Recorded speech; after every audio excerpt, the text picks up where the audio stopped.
Aslam friends, welcome back to my YouTube channel. चलिए आइए अब हम नावल का पार्ट नंबर 29 स्टार्ट करते हैं। वीडियो को अच्छी लगी है तो लाइक और शेयर जरूर कर दीजिएगा और प्लीज़ काइंडली आपसे रिक्वेस्ट है कि उसके साथ साथ मेरे चैनल को भी सब्सक्राइब कर दें, क्योंकि मेरा चैनल न्यू है तो मुझे आप लोगों की सपोर्ट की ज़रूरत है, तो प्लीज़ हेल्प मी। नारंगी रंग की लॉन्ग फ्रॉक के साथ व्हाइट कैपरी और नारंगी रंग का ही दुपट्टा गले में लिए वो कैफे के कोने में बैठी नजरें खिड़की से बाहर नजर आते पहाड़ों के खूबसूरत मनाजर पर टकाए काफी पीने में मसरूफ थे। सर्दियां शुरू होने वाली थी और इम्तिसाल सर्दी की शॉपिंग के लिए शहर आई हुई थी। इम्तिसाल ने तो पलवचा को साथ आने के लिए इसरार किया, मगर उस लड़की ने फौरन से इनकार कर दिया और इम्तिसाल के लाख मनाने पर भी आने पर राजी न हुई थी। इम्तिसाल ने उसे नाराजगी होती हुई अकेले ही शॉपिंग पर आगे थे। वो अपनी सोच में डूबी काफी पी रही थी कि जबकि कुछ फासले पर एहतियात थामे खड़े उनके गार्ड्स कैफे में दाल होते। बेराम शाह को देखा जज्बत का शिकार होते हुए एक दूसरे की शक्लों की जानब देखने लगे। जब कड़ी बातें बेराम शाह ने हाथ के इशारे और सख्त नजर से उन्हें वहां से 9-2-11 होने का इशारा किया तो उन्होंने पलट कर बाहर की दुनिया में गुम अपनी मालकन को देखा कि शायद वही कुछ कह दे, लेकिन इम्तिसाल के नाम पलटने पर वो सब मजबूरन बेराम शाह के इशारे पर वहां से हट गए और रूह दूसरी जानब किए हुए वहीं खड़े रहे, लेकिन कैफे से बाहर जाने की गलती न की। अगर वो यहाँ बेराम शाह के हाथों से बच भी जाते तो अरमान खान के हाथों उनकी मौत कन्फर्म थी। बाहर के मनाज़र खूबसूरत हैं, मगर इतने भी नहीं कि आप उनमें इस कदर खो जाएं कि मेरी मौजूदगी को ही महसूस ना कर सके। अपना एक हाथ टेबल पर और दूसरा चेयर पर रखते इम्तिसाल खान के कान की जानब झुकते शिकवा को लहजे में सरगोशी की तो इम्तिसाल खान ने झटके से चेहरे का रूप बदलते हुए अपना दाएं जानब देखा तो दग से रह गई। हैजल हनी आंखों में गहरी स्या रासी आंखों से तसादम इस कदर जानलेवा था कि इम्तिसाल को अपना दिल पसलियां तोड़ते हुए बाहर आता हुआ महसूस हुआ। सांस रोकी वह अपने चेहरे से कुछ इंच के फासले पर बेहराम शाह की वजह चेहरे को देख रही थी। बेहराम शाह के चेहरे पर पहली खूबसूरत मुस्कुराहट देकर इम्तिसाल को अपनी धड़कनें मुर्तशिर होते हुए महसूस हुई, जबकि देखती सांसों की तपस से गाल तिमतमा उठे। आप कैसे, मतलब कब आए? खुश्क पड़ते होंठों को तय करते हुए कुर्सी पर बैठते पीछे के जानब खिसकते हुए टूटे फूटे लफ्जों में इतफसार किया तो बेहराम शाह ने होंठों का किनारा दानों तले दबाए इम्तिसाल के माथे पर ननी ननी पसीने की बूंदों को देखा। तब जब आप इस खूबसूरती में खोई हुई थे। चेयर से हाथ उठाते हुए सीधे होते खिड़की से बाहर देखते होंठ शिकवा कुल लहजे में कहा तो बेराम शाह के लहजे में जलन महसूस करते हुए इम्तिसाल के होंठों पर मुस्कुराहट रही गई, जबकि सामने कुर्सी खिसकाकर बैठे हुए राम शाह के चेहरे की मुस्कुराहट पल में सिमटे थे। नारंगी रंग पहने बडौन बालों को दरमियान से मांग निकालकर दोनों इतराब में खुला छोड़े, गले में स्टार शेप का पेंडेंट पहने, हैजल हनी आंखों में काजल लगाए गन्नी लंबी गानी स्याह बिल्कुल को मुस्कुरा लगाकर वो और दिलकश बनाया गया था। होंठों पर चॉकलेट ब्राउन लिपस्टिक लगाए वो इस कदर खूबसूरत लग रही थी कि वह पल में किसी को भी ईमान डगमगा सकती थी। नजरें इम्तिसाल खान के होशरुबा सरापे से हटाते बेराम शाह ने एक नजर इतराब में दौड़ाई तो कैफे में इस वक्त इक्का दुक्का लोग थे और वो भी शायद कपल ही थे। नजर इस तरफ से होते हुए खुद को नासमझी से देखती इम्तिसाल पर आकर रुकी तो बेहराम शाह ने गुस्सा जब्त करते हुए अपनी मुठ्ठियां साथी से बीचे कोने टेबल की सतह पर ढकाई। मैंने कुछ कहा था तुमसे इम्तिसाल, साथ नजर से इम्तिसाल को देखते हुए दबे दबे लहजे में उड़ाकर कहा तो पल में इम्तिसाल की मुस्कुराहट सिमटी। बेहराम शाह की आंखों में सुरी होते देखकर इम्तिसाल को अपनी रीढ़ की हड्डी में सुनसुनाहट होती हुई महसूस हुई। कुछ दिन पहले की वार्निंग याद आई तो इम्तिसाल को अपनी जान जाती हुई महसूस हुई। बच्चा से नाराज होते हुए वो तेजी से वहां से निकलती गाड़ी में आन बैठे थे। चादर का ख्याल रास्ते में आया तो उसने ये सोचकर नजरअंदाज कर दिया कि बेराम शाह वहां थोड़ी होगा। ये तो थोड़ी पता चलेगा कि अब बेराम शाह की आंखों में खून उतरा देखकर मिसाल को अपनी गलती का शिद्दत से एहसास हुआ। बेराम वो मैं भूल गई, मुजरिमों की तरह सर झुकाए अपनी गलती का इतराफ किया तो बेराम शाह के होंठ बीचे अपने दाएं हाथ की उंगलियों को माथे पर फेरते इत्तेशार को काबू करने की कोशिश की। चादर औरत की इज्जत ढांपने के लिए होती है, उसे बुरी नजर से बचाती है। तुम कैसे भूल सकती हो जबकि मैं तुम्हें चादर के बगैर हवेली से बाहर कदम रखने से मना कर चुका था। फिर तुम्हारी हिम्मत पे कैसे हुई चादर के बगैर यहाँ तक आने की? दोनों हाथ टेबल पर टकाए आगे जूते घुराकर कहा तो इम्तिसाल की आंखें बेराम शाह की इस अंदाज में पल में नम हुई थी। आंखों में तैरती नमी को अंदर उतारते हुए बेयकीनी से बेराम शाह के सुर पड़ते चेहरे को देखा। वह मोहब्बत करता था मगर वो ये भी हक नहीं रखता था कि अपना गुस्सा इस तरह उस पर उतारे। मिस्टर बेराम शाह, आपको कोई हक नहीं पहुंचता इस लहजे में मुझसे बात करने का। आज तक मेरे भाइयों ने मुझसे इस लहजे में बात नहीं की। अगर आप अपनी ये मोहब्बत की दौड़ जमा रहे हैं तो नहीं चाहिए मुझे ऐसी मोहब्बत। इम्तिसाल की उंगली उठाकर सात लहजे पर बेराम शाह ने खामोश नजर से उसे देखा, जिसका चेहरा आंसू से बिकता जा रहा था। गुलाबी चेहरा पल में सुर्री हुआ था, जिसे देखते हुए बेराम शाह ने होंठ का किनारा दांतों ने दबाई इम्तिसाल के कपकपाते होंठों को देखा। अभी वो कुछ कहता कि इम्तिसाल झटके से अपनी जगह से उठती तेज से कदम लेती बाहर निकलती चली गई, जबकि बेराम शाह ने गनेसिया बालों में हाथ फेरते खुद को कोसा। इम्तिसाल के मामले में वो अपने नेचर से हटकर शिद्दत पसंद हो रहा था और जब से दाजे का जवाब सुना था तो लहजे में इस्तहाक ऊंद आया था। पहले वो उसे मोहब्बत की नजर से देखता था, मगर आज बेराम शाह ने इम्तिसाल खान को अपनी होने वाली बीवी की नजरों से देखा था। वो ना चाहते हुए भी अपने लहजे पर काबू ना पा सका। खुद को कोसते एक झटके में उठता लंबे लंबे डग बढ़ता हुआ वो इम्तिसाल के पीछे भागने के अंदाज में गया। इम्तिसाल, सरपा तेज से चलती हुई इम्तिसाल को भागते हुए पुकारा तो इम्तिसाल के कदमों में तेजी दौड़ आई। अब तुमने मुझसे दूर भागने की कोशिश की तो कसम खाकर कह रहा हूँ कि अभी और इसी वक्त किसी मस्जिद में ले जाकर निकाह पढ़वाऊंगा तुमसे और फिर भागकर दिखाना मुझे। इम्तिसाल खान का बाजू थामते हुए झटके से अपनी जानब रूह मोड़ते हुए सरदोस पाड़ लहजे में कहा तो इम्तिसाल ने होनकू की तरह मुंह खोले बेहराम शाह को देखा।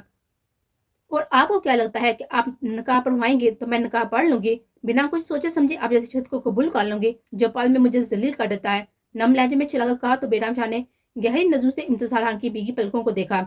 दिल ने सर पसली से टकराते हुए इन उठती हुई गिरती पलकों की झिलमिल को छूने की ख्वाहिश की तो बेहराम शाह ने बुरी तरह से डूबते सर झटका। मुझे सिर्फ लगता ही नहीं, मुझे यकीन है। होंठों पर दिलकश मुस्कुराहट सजाए यकीन बड़े लहजे में कहा तो इम्तिसाल ने साथी से होंठ पीछे। और जलील नहीं किया तुम्हें? अपनी इज्जत को भी कोई जलील कर सकता है? हक जताया था अपनी मोहब्बत पर, होने वाले शोर का इस्तेहाक मुंह जोर होता ऊंद आया था। महबूबा को बीवी के रूप में सोचते हर चीज से रकाबत महसूस हुई थी। पहलू में गिरे इम्तिसाल के हाथों को थामते चेहरा खुद की जानब गर्दन मोड़े खड़े इम्तिसाल पर झुकाए जज्बात से चूर लहजे में कहा तो इम्तिसाल के दिल ने बेसाता बीट मिस की। बेहराम शाह की चोट वाली बात पर उलझ कर देखा।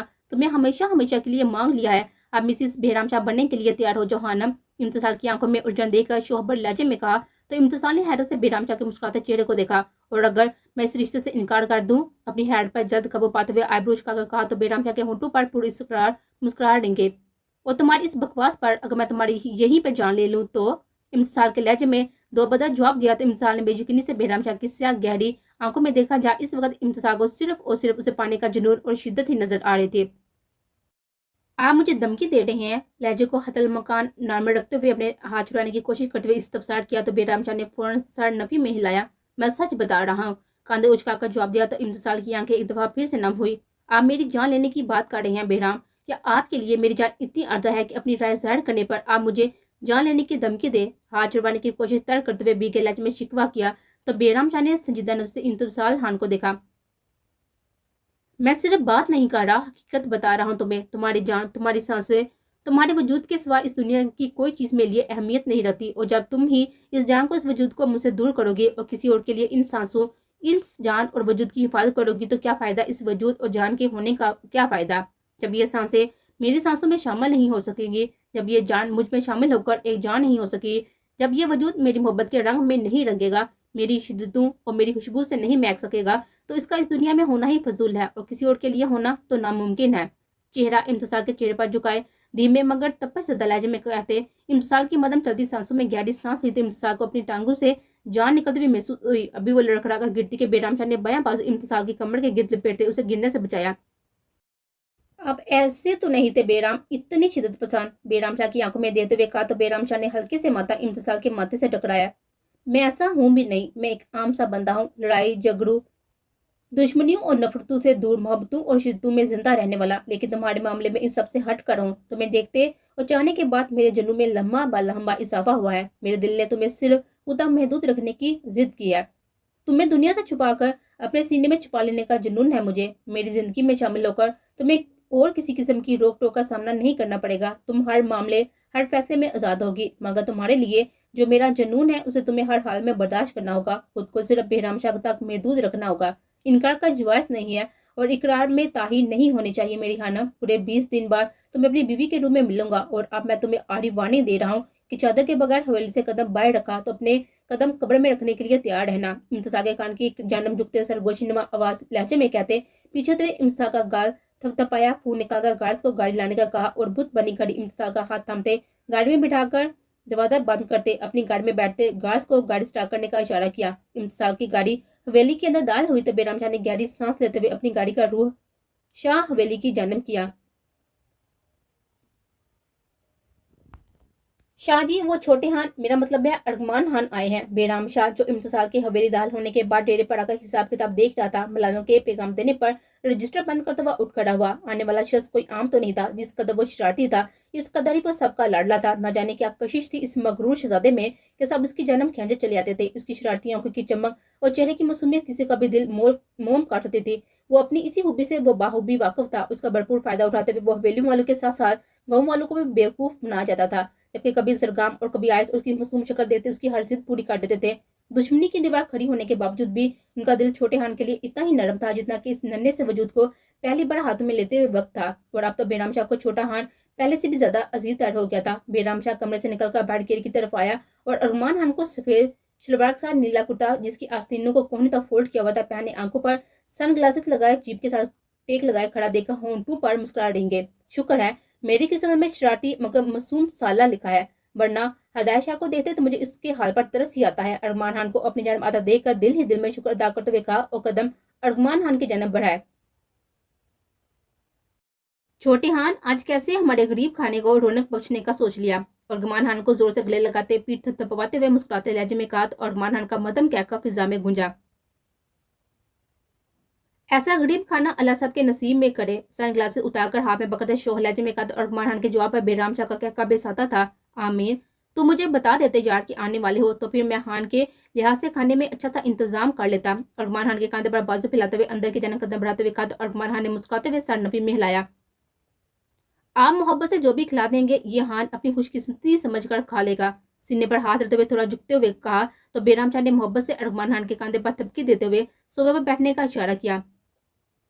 20 मिनट में खाने का इंतजाम करो और दुम्बा लाजमी हो उसमें, तब तक चाय पानी भेजो। मुलाजम को खाने का कहते बेराम शाह मुकम्मल अरमान खान की जानब मुतवज्जो हुआ जो टांग पर टांग रखे सोफे की पुश पर बायां बाजू फैलाए जबकि दूसरे हाथ से मोबाइल में मसरूफ था। और कैसी जा रही है तुम्हारी ड्यूटी? बेराम शाह के पूछने पर अरमान खान ने मुस्कुराते हुए मोबाइल सामने टेबल पर रखा। कैसी ड्यूटी? जुल्म हो रहा है मुझ मासूम पर। गलती इन दोनों आदमियों की थी कि रात के पिछले पैर बाइक लिए गाँव की गलियों में घूम रहे थे और चेहरे भी छुपाए हुए थे। तो हो गई गलतफहमी मुझे और लगा दी मैंने उन्हें 2-3। वो तो बाद में पता चला कि वो पहरे दे रहे थे। आप पिछले 15 दिन से डेरे और खेतों पर ड्यूटी लगाई हुई है दाजी ने मेरी। चेहरे पर मासूमियत सजाए हुए आंखें पटपटाते हुए कहा तो बेराम शाह को अपना कहकर जब्त करना वह मुश्किल हो गया। महीने पहले गांव में काफी चोरियां होनी शुरू हो गई थी। उनमें से एक शख्स जिसकी चोरी हुई थी उसका कहना था कि 3 नकाबपोशों ने उसे खेत की जानब घेर लिया था। तो तब सरगाम ने रात के वक्त गांव की गलियों और खेतों की जानब पहरादारों को तैनात किया था, जिसके बाद चोरी जैसा वाकया दोबारा नहीं हुआ। जहां तक मुझे मालूम पड़ा था वो बाइक वाले तुम्हारे ही तैनात किए हुए आदमी थे और इन्हें 2-3 नहीं इतनी लगी थी कि वो 2 हफ्ते अस्पताल रहे थे। होंठों पर मुट्ठी रखकर मुस्कुरा रोक के संजीदा लहजे में कहा तो अरमान खान की शक्ल ऐसी हुई जैसे कड़वा बादाम मुंह में डाल लिया हो। हाँ थे, लेकिन अब बंदे को शक्लें भूल भी तो जाती है ना। और वैसे भी मैंने बताया ना उन्होंने मुंह छुपाए हुए थे। गुस्से और अंधेरे में क्या पता लगता कि कितनी लग गई। उन्हें छोड़े, ये बताएं कि आप आजकल कुछ ज्यादा मसरूफ नहीं हो गए? मैं पहले भी आया था तब आप शहर गए हुए थे। सब हैरियत? वो लड़ने झगड़ने के बहाने ढूंढता था मगर इतना भी जालिम नहीं था कि अपने शौक पीछे किसी गरीब को हॉस्पिटल पहुंचा दे। इन 2 आदमियों ने खेतों में काम करती औरत के साथ बदतमीजी की थी जिस पर वो औरत डेरे पर अरमान खान के पास शिकायत लेकर आई थी और गुजारिश की थी कि ये बात वो किसी को ना बताए वरना उसकी बदनामी होगी, क्योंकि गाँव में ऐसी बातों का पतंगड़ बनने में देर नहीं लगती थी। इसलिए अरमान खान ने रात पहरा देते वक्त इनकी अच्छी खासी तबीयत साफ की थी। इन्हीं चोरों पर नजर रखने की जिम्मेदारी दी गई थी मगर वो तो इज्जतों के लुटेरे बनते जा रहे थे। हाँ, वो छोटी ने शादी के लिए हाँ कर दिया तो इसी सिलसिले में लड़का देखने खानदान ने जानने वालों में से ही है। 1 साल पहले बात चली थी तो मैंने लड़के के बारे में इंफॉर्मेशन निकलवाई थी, लेकिन वो साल पहले की बात। यहाँ सैकिस में दुनिया बदल जाए, इंसान बदलने में कौन सा देर लगती। बस मालूमात मिल जाए तो निकाह की रस्म होगी। नजरे अरमान खान के चेहरे पर टकाए सादा लहजे में बताया मगर अपनी बात पर अरमान खान के सुर पड़ते चेहरे को देखकर बेराम शाह कुछ कहता कि मोबाइल पर मैसेज की नोटिफिकेशन की जाना मुतवज्जो हो गया। जबकि सलवा शाह के हाँ के बारे में सुनते अरमान खान को अपना खून खोलता हुआ महसूस हुआ।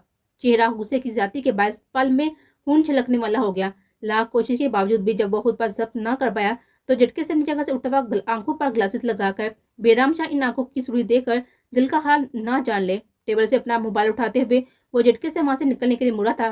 क्या हुआ छोटे हान, यार बैठो तो सही, कुछ देर खाना आने वाला होगा। अरमान खान को उठते और बाहर की जानब बढ़ते देखकर बेराम शाह ने मोबाइल रखते हुए जल्दी से उसकी जानब बढ़ते हुए कहा तो अरमान खान ने मुठियां बीचते हुए गहरी सांस लेते हुए खुद को पुरस्कून करने की कोशिश की। लाला, वो एक काम याद आ गया है। जरगाम लाला भाभी के साथ गए हुए हैं। अगर मैंने भी काम ना किया तो देर हो जाएगी और मैं नहीं चाहता देर हो। बेराम शाह को गले लगाते हुए पूरे इसरार लहजे में कहा। बिना बेराम शाह की एक भी सुने लंबे लंबे डग बढ़ता हुआ वहां से निकलता चला गया जबकि बेराम शाह ने पुरसोच नजर से दूर जाती हुई अरमान खान की जीप को देखा। गणेश से बालों में हाथ फेरते हुए पलट कर कदम अंदर के जानब बढ़ाए। साला और बीवी दोनों ही जज्बाती हैं। मुंह में बड़बड़ाते हुए सोफे पर डहकर आंखें मोद ली। अगर ये बात यहाँ से बढ़ गई कि मैं यहाँ आया था, यकीन मानो जहाँ नजर आए वहीं जिंदा दफन कर दूंगा। जीप को स्कूल की पिछली गली की करीब रोकते, गार्ड को साथ लहजे में बाबर करवाते, कदम स्कूल के पीछे बने ग्राउंड की जानब बढ़ाए। ग्राउंड में दाल होकर इर्द गिर्द नगाह दुराई तो दूर दूर तक वहां कोई नहीं था। कुछ कदम पीछे होकर जंप लगाते हुए दीवार फलांगते हुए स्कूल में दाल हो चुका था। वो गेट के जन्म से इसलिए नहीं आया क्योंकि वहां खड़े गार्ड बेराम शाह के वफादार थे। दूसरों को तो डरा धमकाकर वो चुप करवा देता था, लेकिन इसके बारे में वो जानता था कि वो बेराम शाह से कभी झूठ नहीं बोलेंगे। वो इसे जरूर बता देंगे कि अरमान खान को स्कूल आया था। लड़कियों के स्कूल में इसका क्या काम हो सकता था, वो कोई बहाना भी नहीं बना सकता था।